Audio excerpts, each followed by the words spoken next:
ancient Greek world was the birthplace of Western civilization and also of extraordinary legends. There was the lost city of Atlantis, a utopian world that vanished into the sea. Does it lie beneath this island? There was the terrifying Minotaur, a half-man, half-bull monster that lured its victims into an underground labyrinth and devoured them. Could this palace reveal the secrets behind the legend? How did the religious sanctuary of Zeus give rise to the Olympic Games we still celebrate today? At Delphi, there was the mystic oracle, enabling the ancient Greeks to see into the future. What was the secret behind their predictions? Greek imagination created the first theater, and Greek ingenuity the first acoustic arena. How were they able to design a soundstage unsurpassed to this day? The Colossus of Rhodes was the tallest bronze statue ever made. How were they able to make it stand an incredible 100 feet high? And high above the city of Athens stands the supreme masterpiece, the magnificent Parthenon. How were the ancient Greeks able to realize so many groundbreaking innovations at the dawn of European history?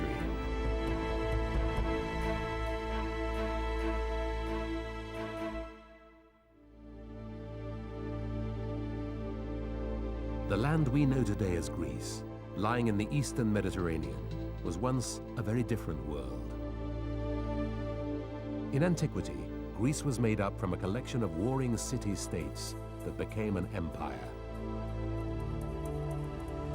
As this strengthened, much of the eastern Mediterranean fell under the Greeks' control. Some of these lands had their own rich history and culture. Others lived on in legend, where fact and fantasy became one. Nowhere was clouded by a more terrifying story than the island of Crete. At its center lay the infamous Palace of Knossos. This was once the power base of the Minoan civilization, an advanced maritime race who controlled the wealth and trade of the Mediterranean. More formidable still were the stories of the island's infamous King Minos. In Greek mythology, he's said to have built a labyrinth to cage a monster. Half man, half bull, the Minotaur was the shocking result of a union between a sacred bull and the king's unfaithful wife.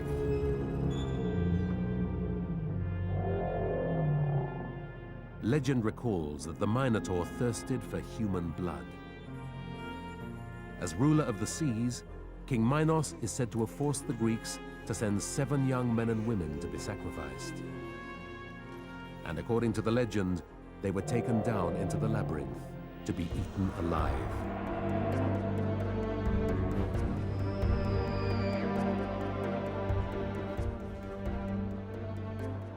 Today on the island, the remains of the Palace of Knossos can still be seen.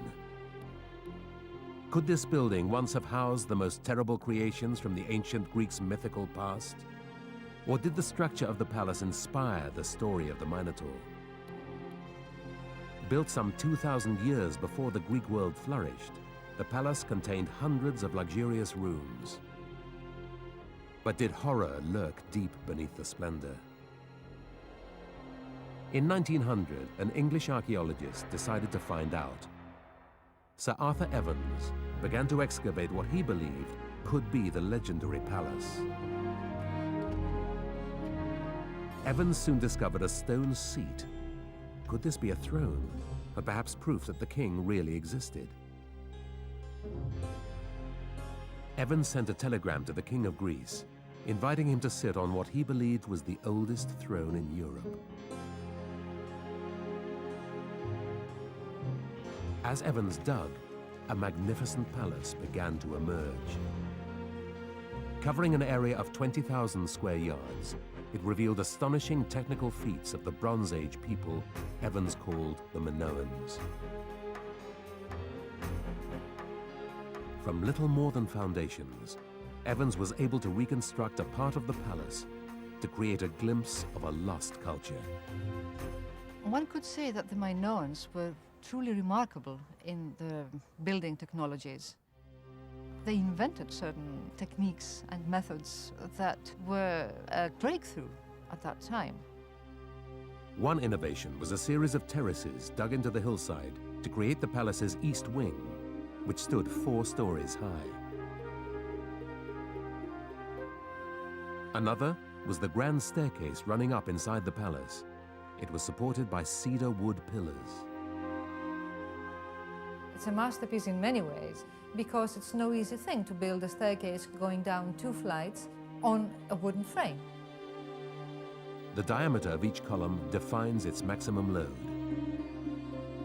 3,500 years ago, the Minoans calculated how to make the strongest framework possible by placing these columns directly beneath one another. And they outstripped all other contemporary civilizations in their mastery of light, using light wells and windows on a scale never seen before. To control internal light and space, the ancient architects created a groundbreaking system of doors.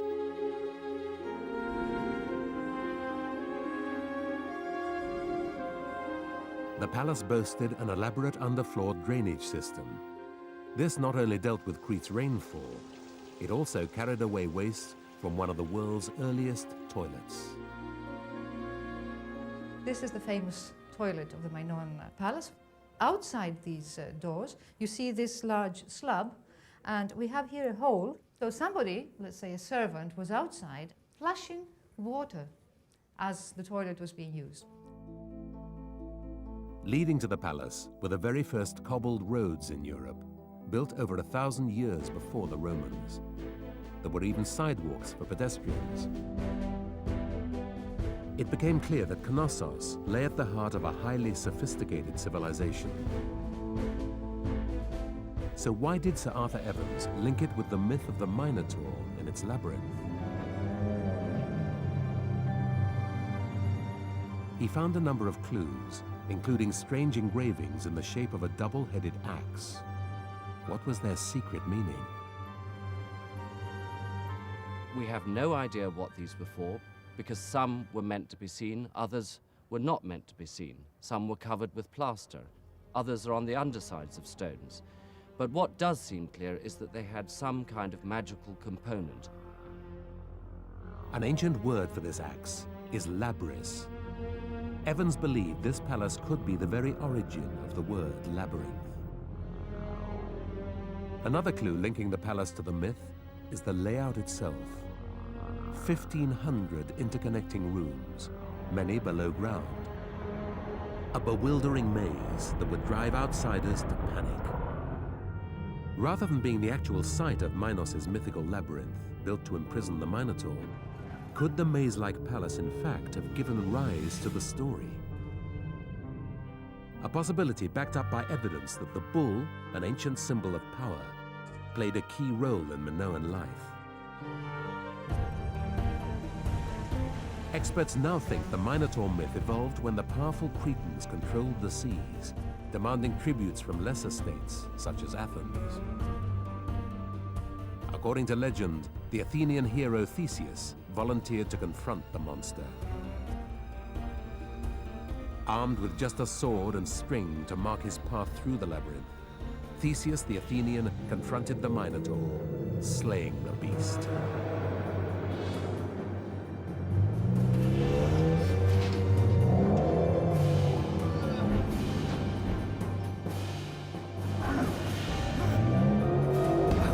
The Athenians promoted this story.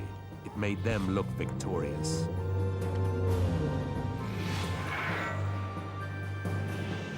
But in reality, Athens was at this time only a minor city when the powerful palace of Knossos flourished. And if King Minos had existed only in a legend, who was it who'd sat upon this throne? The ancient legends, I think, very much colored Sir Arthur's view of Minoan culture. Today, we believe that actually a priestess may have sat here, Because in other artistic media, we always see a woman, priestess or goddess, with griffins heraldically placed on either side of her. Whether or not King Minos existed only in myth, the 3,500-year-old palace at Knossos still strikes awe in its visitors today.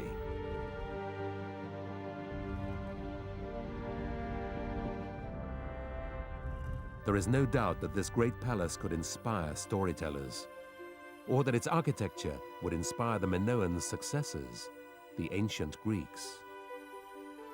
Myths of monsters, heroes, and gods were at the heart of Greek beliefs. The gods controlled human destiny, and for the Greeks, the desire to know what the gods held in store for them became an obsession. A remote hillside at Delphi was discovered to have special powers. Using the medium of a priestess, it was possible to channel these special powers and talk to the gods. These predictions and forecasts at Delphi were known as the Oracle. Greeks in their thousands would soon make the pilgrimage to this mysterious mountain refuge to discover their future.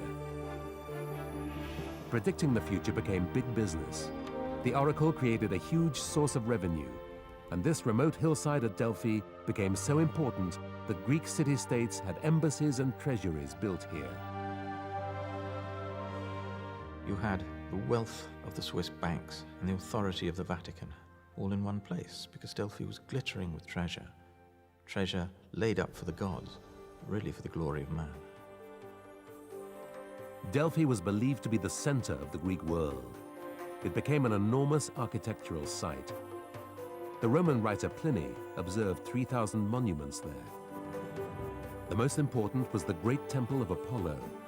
This was the center for the Oracle. If you wanted to look into the future in the ancient world, if you had any kind of question about what was going to happen, there was only one place where you could be really sure that you would hear the voice of God, and that was Delphi. In such a superstitious society, the Oracle was consulted on every issue. Delphi was the great expert, the ultimate expert. Big politics, shall we go to war? Or the intensely personal things, who's the father of the child? The sheer difficulty of reaching the Oracle served to enhance its mystique. But why site the complex 2,000 feet up a mountainside? The reason lies in a legend which records how a herd of goats was the first to experience Delphi's mystical power. Grazing on the hillside beneath Mount Parnassus, the goats were reported to have been overcome by sweet-smelling vapors. The story goes that the goats themselves began to speak. Their words were interpreted as prophecies, and the belief in the Oracle at Delphi was born. In Athens in the 6th century BC, a politician called Cleisthenes believed he could use the Oracle to his advantage.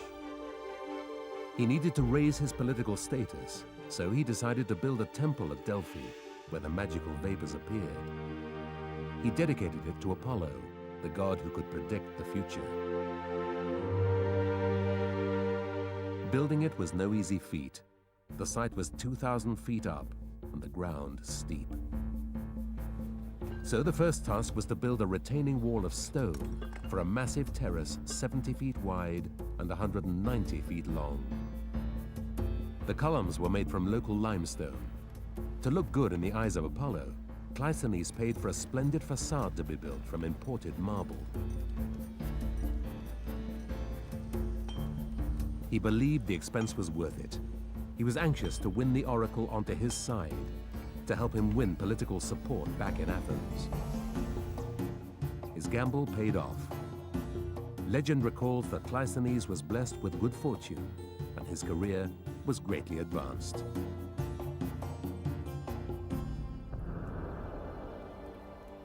At the temple, it became the practice for a woman, known as the Pythia, to reveal Apollo's prophecies.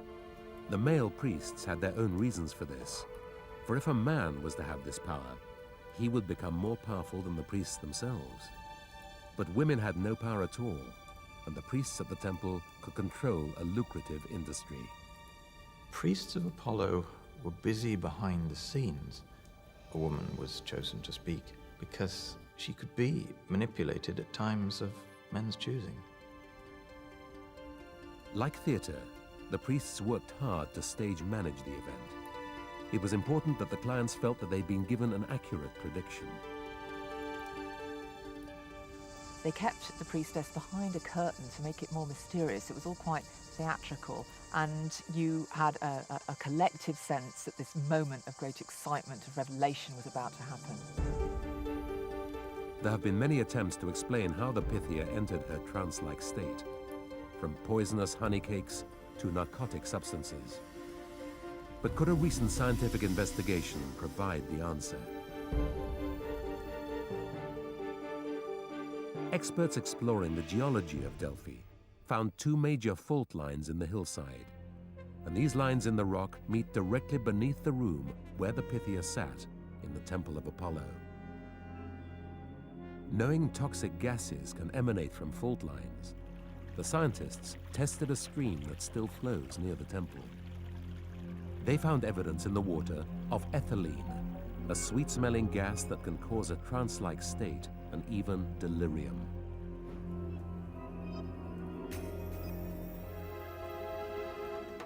Whatever caused the Pythia's strange cries, it was the priests of Apollo who held all the true power.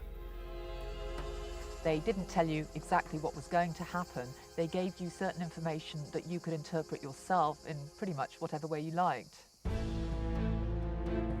By becoming the supreme authority and the central point of the Greek world, the Oracle of Delphi remained influential for over 1,000 years, all the while answering the Greeks' desperate desire to know the future.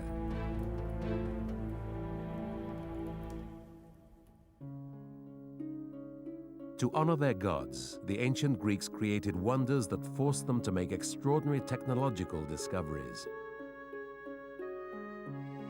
One such breakthrough was a theater built to honor the god Dionysius.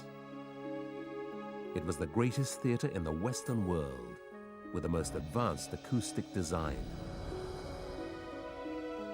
Hidden in the hills at Epidaurus, about 100 miles from Athens, the 14,000-seat theater has dazzled audiences for 2,500 years. It is a feat of engineering. 55 rows of stone seats built into the hillside, with such precision that the theater has perfect acoustics. This theatre at Epidaurus is quite simply the most special theatrical space in the Western world. It's the largest of all the surviving ancient theatres. It's the most beautiful. This is somewhere where the spirit of the god of drama, Dionysus, still lives on. Surprisingly, the reason for siting the theatre in this remote place has its origin in medicine. Next to the theatre was a vast healing centre, and to the ancient Greeks, theatre was medicine. One way of trying to understand the link between the healing cult and this particularly exquisite theatre is that for the ancient Greeks, music, and Greek theatre is a fundamentally musical experience, was actually used in medical therapy. The great philosopher Aristotle actually writes about how people who are distressed and psychologically disturbed can come to a great resolution of that and to a much happier state of mind by listening to certain kinds of music and watching certain kinds of performance. At the adjacent healing center, the god of medicine, Asclepios, and his magical snakes were said to work miracles. Medical cures and remedies were inscribed on stone tablets. Shrines were built to the cult of Asclepios, and the center developed into a wealthy healing sanctuary. People came from across the empire to cure every ailment and disability. One mother was so desperate because her daughter was dying of dropsy that she came all the way from Sparta, and miraculously her daughter was cured. In 360 BC, the money collected from patients was used to build a vast theater. The architect, Polykleitos, had already built a roundhouse at the sanctuary, but now set about a far grander circular design. He chose a bowl-shaped site facing west so the rising sun would light up the landscape behind the stage. He dug out the round performance space before creating the huge seating area known as the gazing space. Thousands of limestone blocks cut from local quarries formed the seats. His design was for 32 rows, although 23 more were added 2 centuries later. Behind the actors was the Scena, the origin of the word scene, a 2-story stage building which was painted as a backdrop for the play. The Scena also enabled early special effects. When a play required a god to descend from the heavens, an actor was flown in on a hoist. The masked performers often played to audiences of up to 14,000 without the benefit of microphones. Polykleitos was able to create perfect acoustics. Even a coin being dropped at the center of the performance circle can be heard clearly in the back rows. The design of the theatre also enhances the sound of the human voice. The secret lies in how sounds are reflected by the stone itself, reducing the amount of distorting echo.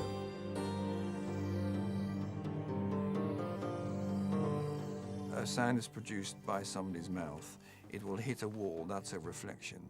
And what they've done in Epidavros, in order to create a large quantity of short reflections, is that they've broken up the surface. There is no surface which is flat. So when a sound hits a wall, it's diffused in many, many directions. It enhances the original sound by kind of stretching it a little bit longer than it already is. And in the quest for perfection, the Greeks developed another technique to make the sound even clearer.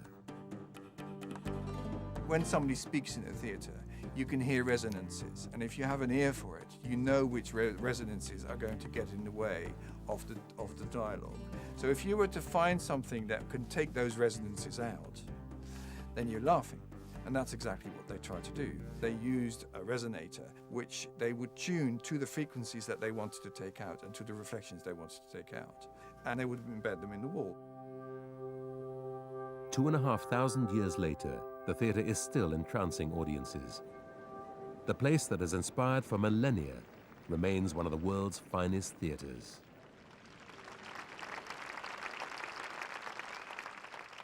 The ancient Greeks produced some of the most astonishing buildings in history. But it was on the small island of Rhodes that a giant was created. The islanders set themselves an unprecedented technical challenge to engineer a statue of superhuman proportions. It was the greatest statue ever built, a giant celebration of victory, and a lost triumph of engineering that has baffled experts for centuries. The Colossus once guarded the harbor to the island of Rhodes. It stood for nearly a century and was one of the ancient wonders of the world. At 110 feet high, it was nearly as tall as the Statue of Liberty, built over 2,000 years later. With the help of archaeologists, it's possible to rediscover the techniques the ancients used to construct the largest bronze statue of all time. And with the help of structural engineers, we can piece together what the Colossus may have looked like.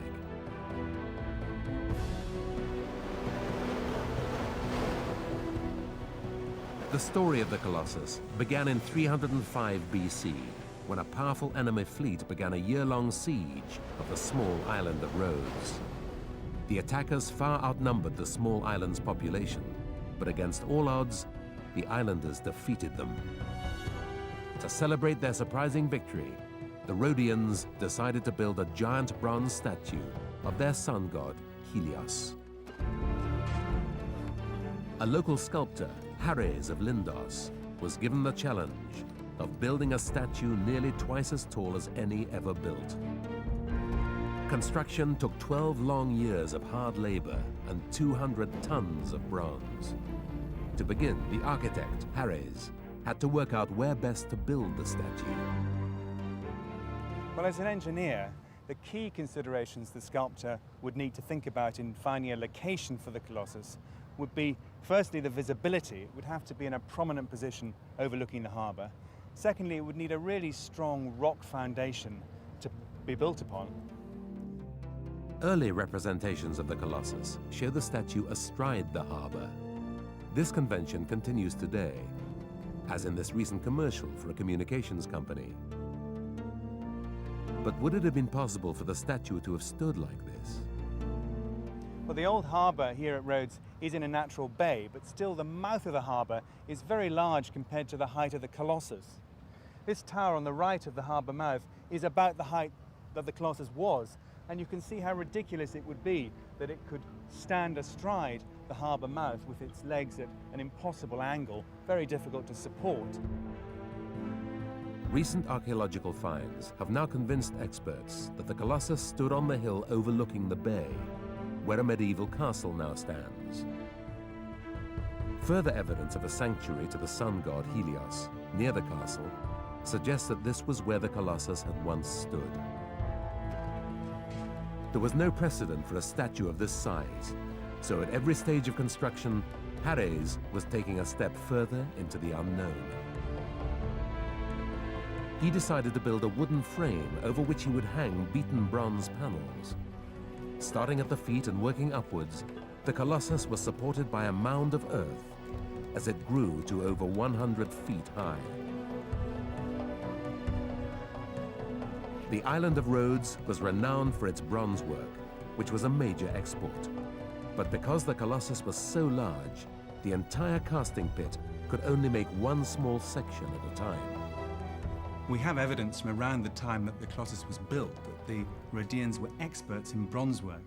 This is one of the largest bronze casting pits ever found from ancient Greece, and it proves that the Rhodians were able to make large, hollow bronze pieces.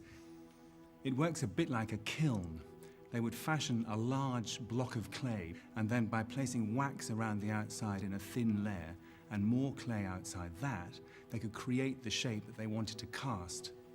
They would pack earth down around the whole structure and then fire the clay from beneath using fires in the bottom of the pit. That would then set the clay into the shape of the form. The wax would be drained out and the liquid bronze poured in from the top. Hundreds of these pieces were cast and carried up the growing mountain to be attached to the wooden framework. Stones were dropped down inside to give stability. But after 12 years of construction, when the earth was removed, how could Harrhades be sure that the Colossus would stand up? To support a human shape with two legs, a sculptor might use a third support disguised in some way, something draped down to the ground through which they can have a third leg, essentially, for the structure to stand.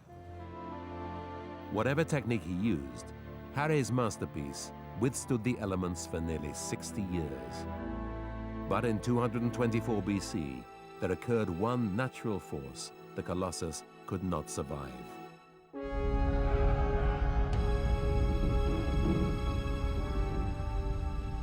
An earthquake doesn't just shake it backwards and forwards, but it would also twist it. And twisting the top of the tripod would break the connections between the legs. And at that point, given that the ankles are secured in the ground, it's the knees that are going to be the weak point, and that's where it would buckle.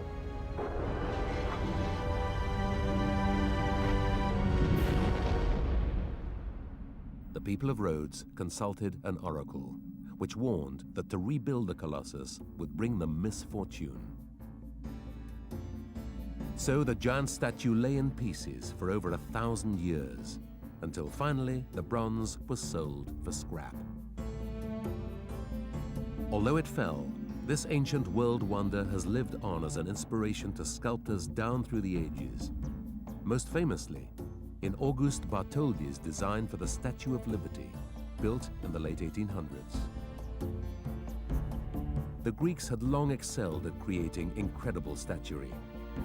At Olympia, the holy sanctuary was dominated by the world's largest ivory statue to the god Zeus, the god of all gods.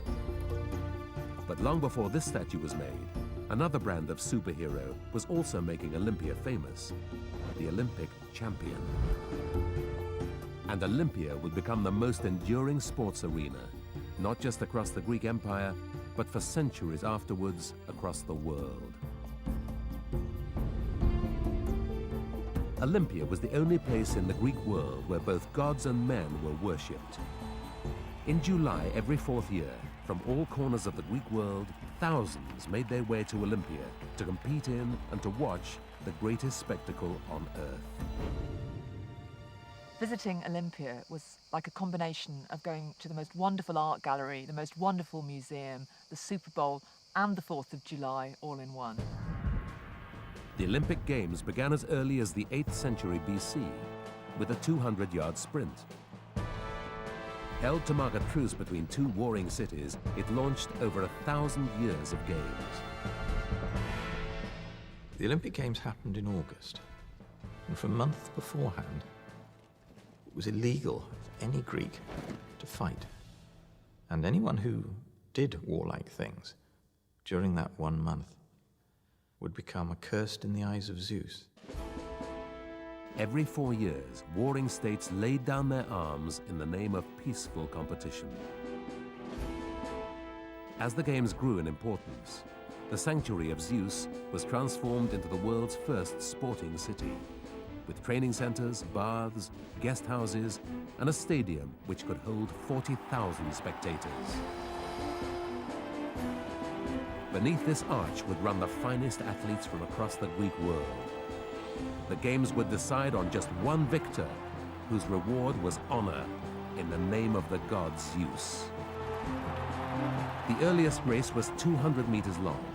Later came the 400, then the 5,000 meters, and then there was the pentathlon, running, jumping, wrestling, discus, and javelin. So many of the events of Olympia were versions of war. Men throwing spears, men throwing stones, men racing in hoplite armor, in heavy military equipment. Competitors were gradually reduced to just a final pair who would fight it out in wrestling and boxing combat. But only the elite could afford to take part. To go to Olympia meant you had to train for 10 months and then train for 1 month at Olympia itself. That wasn't for ordinary Greeks, that was for the very wealthy. Olympia soon grew into a vast sports complex, its buildings designed specifically for each athletic discipline. As Olympia soared in importance, shrines and temples were built to glorify and honor Zeus. But at Olympia, champions were also honored with the first gymnasium, and next door, a school for wrestlers and boxers. But there were other, more unusual events housed in specially designed buildings. A contest for trumpeters and heralds was held at one end of an echo colonnade, an elongated building which could echo each note 7 times. There was the Hippodrome, where chariot and horse racing events took place. Each race began with the horses being released from an elaborate starting mechanism called an aphesis to ensure total fairness. The horses raced out into the Hippodrome, nearly 800 meters long. An average lap was nearly 1/3 of a mile. The Greek who won at the Olympic Games didn't get a medal of precious metal. All he got was a ribbon around his head, a palm branch to wave around the stadium, and an olive wreath to take home. But his real reward started when he got home. He was allowed his pick of the spectacular heiresses in the town. He'd get a meal, a good meal at public expense for the rest of his life. And over it all, the fame he would be smiled at and pointed at for the rest of his life. The winners were recorded on statues around Olympia. Their names were even used in the Greek calendar. They named their years after Olympic winners. For the Greeks, an event was dated, the year in which such and such won.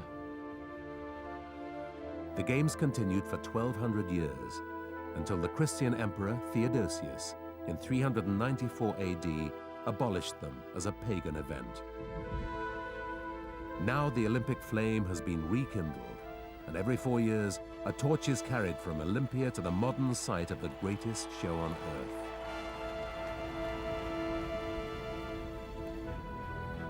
But just as spectacular were the myths of the ancient Greeks, and there was no greater story than the lost world of Atlantis. The idea of Atlantis originates from the writings of the Greek philosopher Plato. He wrote about a utopian world that became corrupted and, as punishment, destroyed. No one has ever resolved whether the Atlantis myth was a moral allegory or an historical story, but the search to find this lost civilization has persisted ever since. And the events, which once struck a ring of islands in the eastern Mediterranean, have long been considered the inspiration of the Atlantis legend.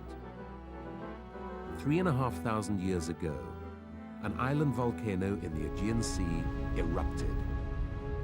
The explosion left behind a vast bay beside the Greek island of Santorini. Had this been the destruction of Atlantis? To try and find out, archaeologists are examining the layers of volcanic strata on the island, which have preserved a picture of how life was before the eruption. Right here, ground zero. This is ground zero. Man lived on that surface.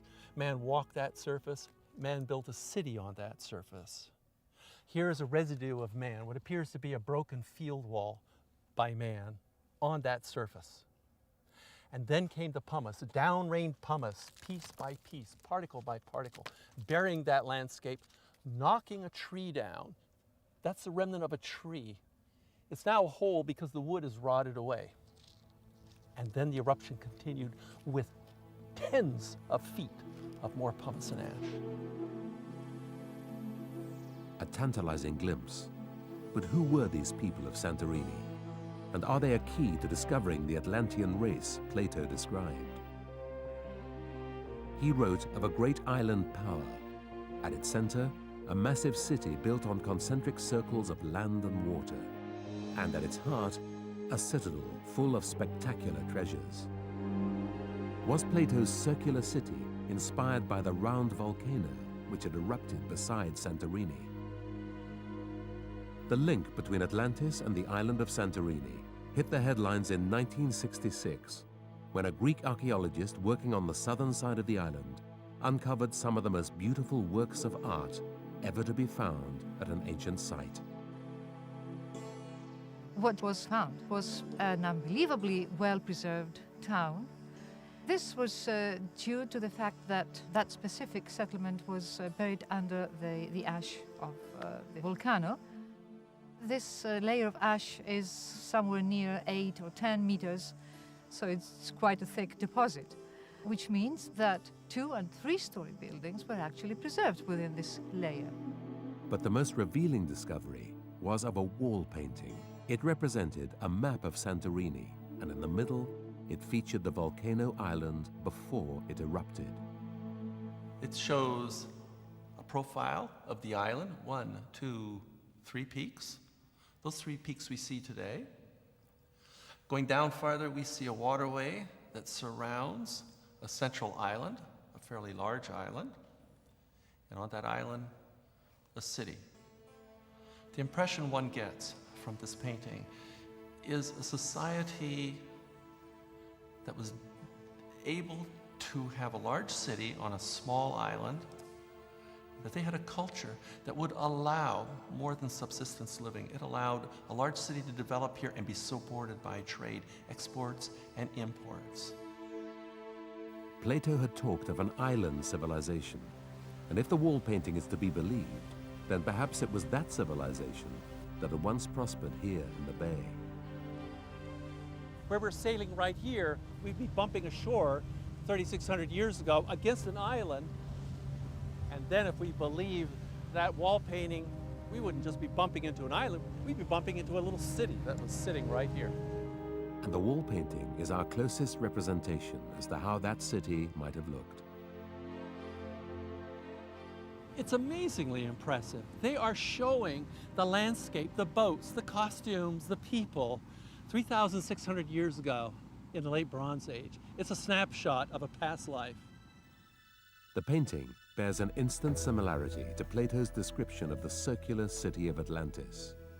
But the people who had built it had no idea of the dangers that threatened to destroy them. There hadn't been any big major eruptions in this part of the world for thousands of years. So I don't think they had any concept of what a volcano was. The eruption began with a cloud of ash. The inhabitants on the adjacent island of Santorini fled for their lives as tons of volcanic rock erupted from a huge fissure. It goes up to 15 feet thick, this pumice, as it piled up. Well, before it ever got to 15 feet thick, they were gone. I mean, they left quickly. And that was a smart thing to do, because then it became a huge explosive eruption. Water from the sea flowed into the crack on the island volcano. You want an explosion, mix water with rising lava, and you've got a disaster. We had a disaster here. There's a plume here rising up perhaps 25 miles, and everything that's on that island is incorporated into that plume.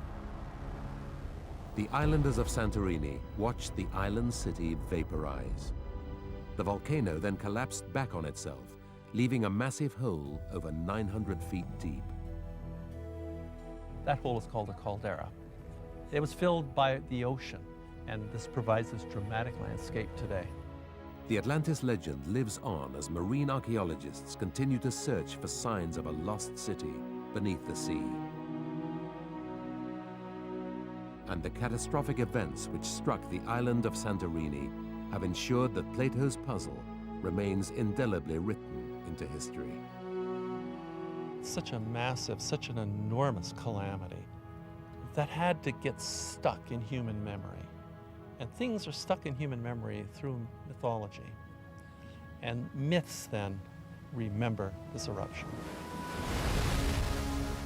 The ancient Greeks were able to match their extraordinary legends with their own achievements. They developed the skills to build the greatest wonder of ancient Greece. It is an icon of perfection, an architectural inspiration, the Parthenon. On the Acropolis, the sacred hill overlooking the city of Athens, the Parthenon was built as a symbol of success. It has stood strong for 2,500 years. The story of how it came to be built is as remarkable as the design of the building itself. This glorious new building that was arising from a field of ruins was a symbol to the Athenians. It told them that after their near annihilation by the Persians, they were now in charge. They were on the way up, and this was their reminder. The Parthenon would be no ordinary temple. Its exquisite proportions on the outside would be matched by its interior, with splendid carvings and colored reliefs. But the two men responsible for its construction would face fierce criticism. Phidias was appointed master of works. He was the most famous sculptor of his day. Pericles was the Athenian statesman who commissioned the building. It was part of a vast regeneration program conceived by Pericles to transform Athens, to make it stand as an exemplar to the rest of the Greek world. It was a great idea, but how would he fund it? The money that was used had been contributed for the war against Persia by Athens' allies. The war had gone so well, not all the money was needed. So much of it was now diverted to the Parthenon, and Pericles' opponents used this. This was a disgrace. This was Athens misbehaving in the eyes of the other Greeks. Ignoring the political attacks, Pericles raided the war chest and started to build the Parthenon. At 101 feet wide and 228 feet long, it called for thousands of tons of expensive marble. The glittering stone, as it was called, was selected from the quarries that still remain at Mount Pentelicon, 8 miles from Athens. But a special technique was needed to drag the massive column drums up the steep slopes of the Acropolis. The Acropolis is high above the city. Getting the drums up here on a cart would have been pretty difficult. So they probably used a system that they'd devised over a century before, where they built a wooden frame around the drum, and then using oxen, they could pull the stones up the hill, a bit like a roller. At the building site, they probably used cranes with a pulley system to lift vast blocks of stone. Lifting power came from a windlass attached to the back of the frame. Once they got the blocks and stones up here, they had to maneuver them into position with absolute precision. There's a clue here as to how they did that. These are bosses that were used for lifting ropes to carry the stones. They would normally have been cut off, but war broke out before the workers had finished. But the underlying genius of the building lies in the ancient Greeks' understanding of perspective, unsurpassed until the Renaissance. Well, they say that there isn't a straight line on the Parthenon. It's not exactly true, but certainly lines that you'd think should be straight aren't. The architrave along the top, for example, is 2.5 inches higher in the middle than at either side. At every stage, the builders countered each optical distortion to make this temple appear to be perfect. Down here at the base, you can actually see that deviation from the horizontal. There's a very subtle rise along the step line here towards the middle, which drops off at the far side. And that gives us the impression from a distance of a perfect straight line. They created the columns with the same minute attention to detail. On the outside of the building, all these exterior columns slope inwards a bit. And they did that really to help build the grandeur of the design, that feeling of elegance. And they did that by cutting the top surface of the bottom drum so that it sloped inwards perceptibly. Here on the corner, of course, the bottom drum is turned slightly, so the corner column rises up on a diagonal with extraordinary precision right up towards the center of the building. The Greek builders addressed every detail. You might have thought these great stone blocks weren't moving anywhere, but the ancient Greeks did use cramps to hold them together. This is one of the original ancient iron cramps and the actual hole that it came from that's been recently excavated. And it would have sat in here like this, filled with molten lead, which then set, holding those blocks together. In fact, the cramps don't carry a lot of force in everyday use, but in the case of an earthquake, these cramps would have helped just to hold the stones together. Maybe that's one of the reasons that the building's still here today. The centerpiece of this enormous building was to be found inside. Here, Phidias designed the most lavish and impressive statue. It depicted the goddess Athena, to whom the building was dedicated. It was a masterpiece of ivory and gold. It was so extravagant, it absorbed over half the funds for the entire Parthenon project. At nearly 40 feet high, Athena dominated the interior, intimidating all who came to worship at the temple. The statue of Athena had on it over a ton of gold. It cost slightly more to put that gold onto the statue than it did to build the whole of the Parthenon. A stunning frieze, 524 feet long, depicted the annual procession in honor of Athena. The pale marble we see today would have looked very different 2,500 years ago, when it was painted in vivid colors. But the masterpiece was not an immediate success in its time. Pericles' opponents said he was dressing the Parthenon up like a pretentious woman, a slur both on his building and on his partner Aspasia, born outside the Athens elite. One Greek writer tells us exactly what a pretentious woman did. She put on built-up shoes to make her look taller, to suggest she was a more aristocratic family. She put on dabs of rouge on her cheeks to make it seem that she was younger and fitter than she really was. But above all, she plastered her face in powder of white lead, fashionably pale to look like an aristocrat. And they thought of the pretentiousness of Pericles in using other Greeks' gold to make Athens seem wealthier than she really was. To further discredit Pericles, Phidias, his sculptor and master of works, was accused of embezzling gold from the statue. He was also accused of blasphemy for portraying himself and his patron among the sacred figures on Athena's shield. Pheidias the sculptor seems to have been a friend of Pericles, seems to have attracted some of the lightning that Pericles' enemies wanted to cast against him. We're told that he was imprisoned in Athens for embezzlement of the gold. But Pheidias and his fellow craftsmen were not seen as heroes of civilization, as we'd want to make them now. A scandal for a few years in its own time, the Parthenon is now a landmark of architectural excellence for all time. The ravages of war and pollution have taken their toll, but still the temple stands. The Parthenon is a huge statement of a building, what you might call an iconic structure. It's a coming together of understanding of stone and rock and how to use it and work it, and of geometry and shape and form, something that really wasn't achieved again for thousands of years. These 7 wonders of ancient Greece are the legacy of one of the greatest civilizations.